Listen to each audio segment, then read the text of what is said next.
bullshit. James grew up in the worst fucking town, and he still lives here, and he's probably going to die here. It's stupid. It was a boom town in the late 1800s, all beefy cowboys and ladies of the night and whatever, and then everybody realized there was no fucking gold here and left for California. Then, nothing happened for 100 years.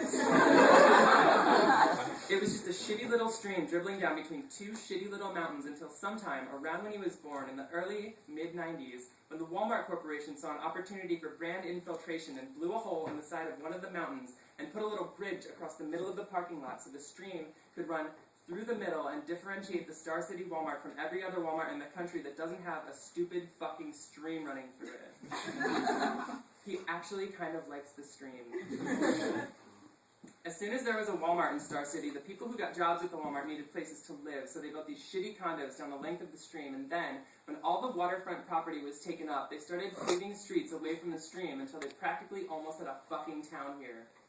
There's a truck stop outside Route 80 and a couple stores that aren't Walmart, a shitty little florist, a shitty kind of big garage. But mostly, since Walmart sells everything every other shitty little store would sell anyway, this town is like, there's a mountain with a Walmart on it. Then there are a bunch of stupid buildings on the hill spread out beneath it. Then there are some more houses around where the ground flattens out. There's a steep road that goes straight down the hill and a less steep road that swerves around the long way down the hill. And last year, they put in a GameStop, a Subway, and 6 empty stores in a strip mall between the highway and the Walmart. But mostly, what they have is dirt and dust and nothing and majestic boring vistas and bored asshole teenagers and stars.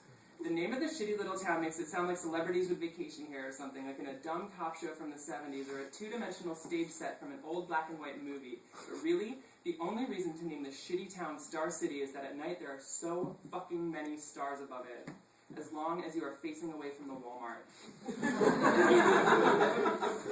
That's the big picture. That's Star City from above, the establishing shot, how it looks from the outside, not that James would know. The furthest outside Star City he's ever been is Reno, like 4 times. If you're from Reno, Star City probably looks like some debris and nothing next to a mountain, but if you grew up here, it's probably because your parents moved here to work at the new Walmart and when it opened, because there were no fucking jobs anywhere in Nevada in the mid-90s. Or something? Unless you wanted to deal blackjack in Reno. But neither of James's parents wanted to work in a casino. Whatever. Who cares? James grew up here and it is stupid. Fuck Star City. The small picture, the tight shot, the close-up, is that James is stoned as hell, reclined in the flimsy plastic tub with the black grout, or whatever the fuck it is called, the moldy stuff that seals the tub to the floor and the wall. He is hotboxing the bathroom of his apartment halfway down the hill from the Walmart. Right now, he is too stoned to tell if the water is hot or cold. It is probably lukewarm. Who knows? He sits up and looks at the mirror and can't see anything because there's so much smoke in here, and also because that shit is all fogged up from how hot the bathwater was some impossible-to-know amount of time ago. He's thinking about how much he hates Star City and why it produces such apathetic and useless fucks. Figure 1, James. Figure 2, Nicole. But mostly, he's just stoned and spacing out. He keeps coming back to how cheap this bathroom feels. This town sprung up out of nowhere, and they built these shitty apartments out of bullshit, but it's weird how even though he feels numb about pretty much everything in his life, he can't quite get accustomed to his shitty apartment. The material of the tub against his bony ass feels like he could get up and punch through it. Brittle plastic.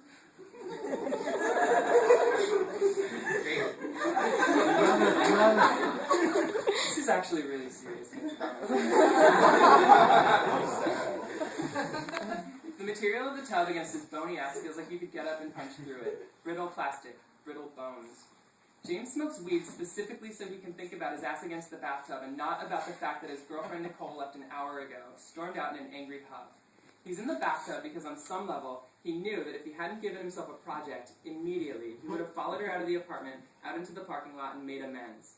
Apologized. Patched things up. But she's right to be mad. There is something wrong with him. He has no idea what the fuck it is, but he does need to figure it out if he's ever going to have a normal human relationship. So he's like, well, I'll hotbox my bathroom and think about it. He's working on it. He gave himself a job. He left his phone on the bed, went into the bathroom, and blocked the crack at the bottom of the door with a towel, an old habit from getting high at his mom's house when he was 14 that he didn't even realize he didn't need to do anymore. He made sure he hadn't at some point accidentally put batteries back into the smoke detector, ran a bath, and blazed the shit. I'm laughing at stuff that people don't usually laugh at, but which is funny.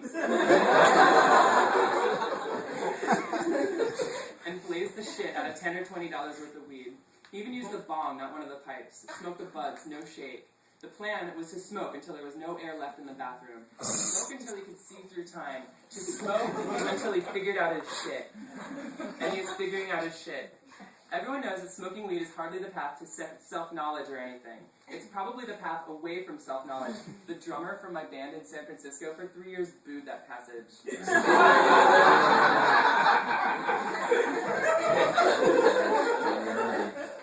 It's probably the path away from self-knowledge. Unless self-knowledge is like thinking about establishing shots in Stanley Kubrick movies.